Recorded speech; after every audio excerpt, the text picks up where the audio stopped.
யூஸ்ஃபுல்லான டிப்ஸ் தான் பார்க்க போகிறோம். அதாவது கவரிங் நகைகள்லாம் வந்து ரொம்ப நாள் ஆச்சுன்னா ஒரு மாதிரி கருத்துரும். ஸோ அதெல்லாம் நம்ம வந்து தேவையில்லைன்னு சொல்லி தூக்கி போட்டுருவோம். அப்புறம் புதுசாக தான் வாங்குவோம். ஸோ ஆனால் அந்த வளையல் டிசைன்லாம் வந்து ரொம்ப நல்லாயிருக்கும், நம்மளுக்கு ரொம்ப பிடிச்சிருக்கும். ஆனால் அதை தூக்கி போட மனசு இருக்காது இல்லையா? ஸோ அப்போ என்ன பண்ணலாம் அப்படின்னா, அந்த கவரிங் வளையலை நம்ம வந்து சூப்பராக வந்து புதுசு போல் நல்லா பளிச்சுன்னு மாற்றலாம். அதே மாதிரி அதில் இருக்க அந்த கருப்பு அந்த கலர் எல்லாம் போயிட்டு நல்லா சூப்பராக இருக்கும். ஸோ அதுக்கு இந்த டிப்ஸை வந்து ட்ரை பண்ணலாம். இப்போ பார்த்தீங்க அப்படின்னா ஒரு எலுமிச்சம்பழத்தை 2ஆக கட் பண்ணி அதை புழிஞ்சிக்கலாம். அதுக்கப்புறம் 2 டீஸ்பூன் அளவுக்கு பேக்கிங் சோடா வந்து நம்ம எடுத்துக்கலாம். பேக்கிங் சோடா வந்து நம்ம நிறைய வீடியோவில் வந்து க்ளீனிங் டிப்ஸ்க்காக யூஸ் பண்ணியிருக்கோம். அதே மாதிரி இப்போ நம்ம யூஸ் பண்ண போகிறோம். இப்போ இது எல்லாத்தையும் வந்து நம்ம அந்த லெமனும் பேக்கிங் சோடாவும் போட்டு ஒரு 2 நிமிஷம் அப்படியே விட்டுருவோம். இப்போ வந்து அதை நல்லா மிக்ஸ் பண்ணி விட்டுக்கலாம். இப்போ இது ரெண்டையுமே வந்து நம்ம நல்லா மிக்ஸ் பண்ணதுக்கப்புறம் இதில் வந்து இந்த வளையல் இருக்கு இல்லையா? ஸோ இந்த வளையலை வந்து நம்ம வந்து அப்படியே வந்து முக்கி வைக்க போகிறோம். இப்போ பார்த்தீங்க அப்படின்னா இது வளையல் மட்டும் இல்லை, செயின், தோடு, இந்த மாதிரி எல்லாமே கவரிங் பொருட்களை வந்து நம்ம ஈஸியாக வந்து க்ளீன் பண்ணிடலாம். இப்போ பார்த்தாலே தெரியும் அந்த வளையல் வந்து எவ்வளோ கருப்பாக இருக்குது. அதே மாதிரி அதில் வந்து இந்த ஒரு மாதிரி கலராக இருக்குது. அந்த இது வந்து போகிறதுக்கு வந்து நம்ம இந்த மாதிரி பண்ணலாம். இப்போ வந்து சில்வர் பாத்திரத்தில் வந்து தண்ணி வந்து கொதிக்க வச்சு எடுத்திருக்கேன். இது வந்து நல்லா கொதித்த தண்ணி.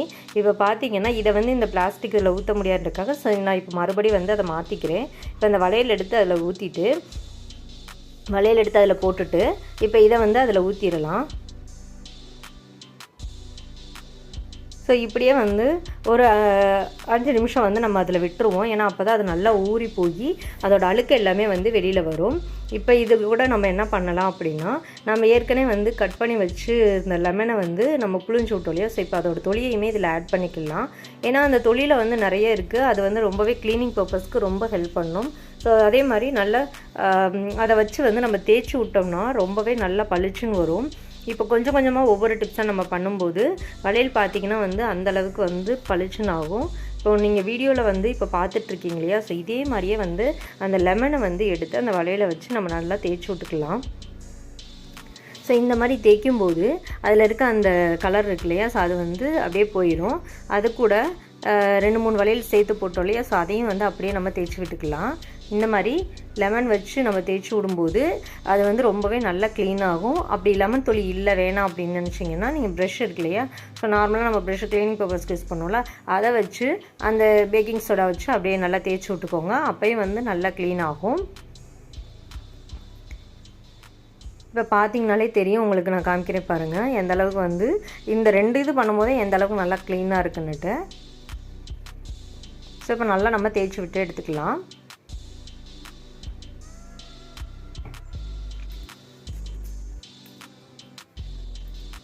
பாருங்கள் எவ்வளோ க்ளீனாக ஆயிடுச்சுன்ட்டு.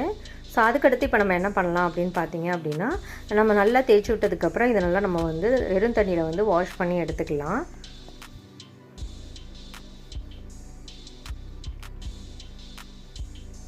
ஸோ இதை அப்படியே வந்து நம்ம ஊற்றிட்டு நம்ம வந்து நார்மல் வாட்டரில் வந்து வாஷ் பண்ணி எடுத்துக்கலாம். ஸோ இப்போ வந்து நார்மல் தண்ணியில் வந்து வாஷ் பண்ணி எடுத்தாச்சு. ஸோ இதுக்கடுத்து நம்ம என்ன பண்ண போகிறோம் பார்த்தீங்க அப்படின்னா, இன்னும் இது மட்டும் இல்லை, இதோட போதும் அப்படின்னா ஸ்டாப் பண்ணிக்கலாம்.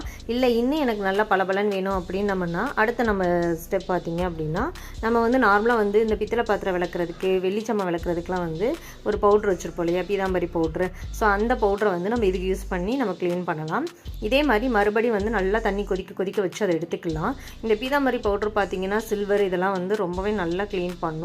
அதை வந்து நம்ம இந்த கவரிங்க்கு வந்து நம்ம யூஸ் பண்ணிக்கலாம். பித்தளை பாத்திரம் எல்லாமே சூப்பராக க்ளீன் பண்ணும். இந்த மாதிரி வந்து கொஞ்சோன்னு அளவுக்கு அதில் கொட்டிட்டு நல்லா சுடுதண்ணியில் இந்த பவுடரை வந்து கொஞ்சம் கொட்டிட்டு இப்போ கொஞ்சம் லைட்டாக வந்து அதை மிக்ஸ் பண்ணி விட்டுட்டு, ஏன்னா ரொம்ப சூடாக இருக்கு இல்லையா? ஸோ அதனால் லைட்டாக மிக்ஸ் பண்ணி விட்டுக்கலாம். இப்போ வந்து இந்த வளையலை அதில் போட்டுடலாம். போட்டுட்டு ஒரு 5 நிமிஷம் நம்ம வந்து நல்லா ஊற வச்சு விட்டுட்டு அதுக்கப்புறம் நம்ம எடுத்தோம் அப்படின்னா வளையல் ரொம்ப சூப்பராக இருக்கும். இதை வந்து நம்ம தேய்ச்சி விடணும் அப்படின்லாம் இல்லை, ஏன்னா நம்ம லெமன் வச்சு ரொம்ப நல்லா தேய்ச்சாச்சு. ஸோ இப்போ நம்ம தேய்க்கணுன்ற அவசியமே இல்லை. இப்போ பார்த்தீங்க அப்படின்னா பார்த்தாலே தெரியும் உங்களுக்கு வளையல் எவ்வளோ சூப்பராக ஆயிடுச்சுன்ட்டு. பாருங்கள் இப்போ உள்ளெல்லாம் காமிக்கிறேன் பாருங்கள். உள்ளே ஃபஸ்ட்டு எவ்வளோ பிளாக்காக இருந்துச்சு, இப்போ உள்ள அந்த வளையலோட அந்த உள்பகுதி பாருங்கள் எவ்வளோ சூப்பராக ஆயிடுச்சுன்ட்டு. ஸோ உங்களுக்கு இதோட போதும் அப்படின்னாலும் நீங்கள் அப்படியே ஸ்டாப் பண்ணிக்கலாம். அப்படியே தண்ணியில் வந்து நார்மல் தண்ணியில் வந்து வாஷ் பண்ணிவிட்டு நீங்கள் வந்து வளையல் தாராளமாக யூஸ் பண்ணிக்கலாம். ரொம்ப நல்லாயிருக்கும். அவ்வளோதான். ஸோ இப்போ பார்த்தீங்கன்னா வளையல் வந்து அந்த கவரிங் வளையல் வந்து நம்மளுக்கு சூப்பராக ரெடி ஆகிடுச்சு. பார்த்தீங்களா எவ்வளோ சூப்பராக இருக்குன்ட்டு. ஸோ இது அப்படியே நம்ம நார்மலாக யூஸ் பண்ணுறதுலாம் யூஸ் பண்ணிக்கலாம். இல்லை எனக்கு இன்னும் வந்து கொஞ்சம் பளபளப்பு இருந்தால் இன்னும் கொஞ்சம் பாலிஷ் பண்ணால் நல்லாயிருக்கும் அப்படின்னு நீங்கள் ஃபீல் பண்ணீங்க அப்படின்னா இந்த ஸ்டெப் யூஸ் பண்ணிக்கோங்க. இது வந்து தேவையில்லை, ஆனால் வந்து வேணும்னா இந்த மாதிரி நீங்கள் யூஸ் பண்ணிக்கோங்க. ஆனால் அந்த இதோட நீங்கள் ஸ்டாப் பண்ணிட்டீங்கனாலே போதுமானது. இது வந்து நான் இன்னும் பளபளன்னு ஆகிறதுக்காக இந்த ஸ்டெப் யூஸ் பண்ணுறேன். இது பார்த்தீங்கன்னா நம்ம குழம்புக்கு போடுற மஞ்சத்தூள் இருக்கு இல்லையா, ஸோ அதை வச்சு நம்ம வளையல் வந்து நல்லா அப்படியே தேய்ச்சி விட்டுக்கலாம். இது தேய்ச்சி விட்டுட்டு நம்ம அப்படியே வாஷ் பண்ணி எடுத்துட்டோம் அப்படின்னா அவ்வளோதான். இந்த ஸ்டெப் வந்து கொஞ்சம் வளையல் வந்து அந்த தங்க கலர் வரும் இல்லையா, ஸோ அதுக்காக இந்த ஸ்டெப் வந்து நான் யூஸ் பண்ணியிருக்கேன். இது வேணாம் அப்படின்னா நீங்கள் ஸ்கிப் பண்ணிக்கலாம். அவ்வளோதான். இப்போ பார்த்தீங்கன்னா நல்லா வாஷ் பண்ணி எடுத்தாச்சு. வளையல் பாருங்கள் எவ்வளோ சூப்பராக ஆயிடுச்சுன்னு. ஃபஸ்ட்டு காமிச்ச வளையலுக்கு இதுக்கு எவ்வளோ சூப்பராக டிஃப்ரெண்ட்டாக இருக்குது. ஸோ இந்த மாதிரி கண்டிப்பாக ட்ரை பண்ணி பாருங்கள். இந்த வீடியோ உங்களுக்கு யூஸ்ஃபுல்லாக இருந்துச்சுன்னா நம்ம சேனலுக்கு ஒரு லைக் கொடுங்க. மறக்காமல் சேனலை சப்ஸ்கிரைப் பண்ணிவிட்டு அப்படியே பக்கத்தில் இருக்க அந்த பெல் பட்டனை கிளிக் பண்ணிக்கோங்க. தேங்க்யூ. தேங்க்ஸ் ஃபார் வாட்சிங்.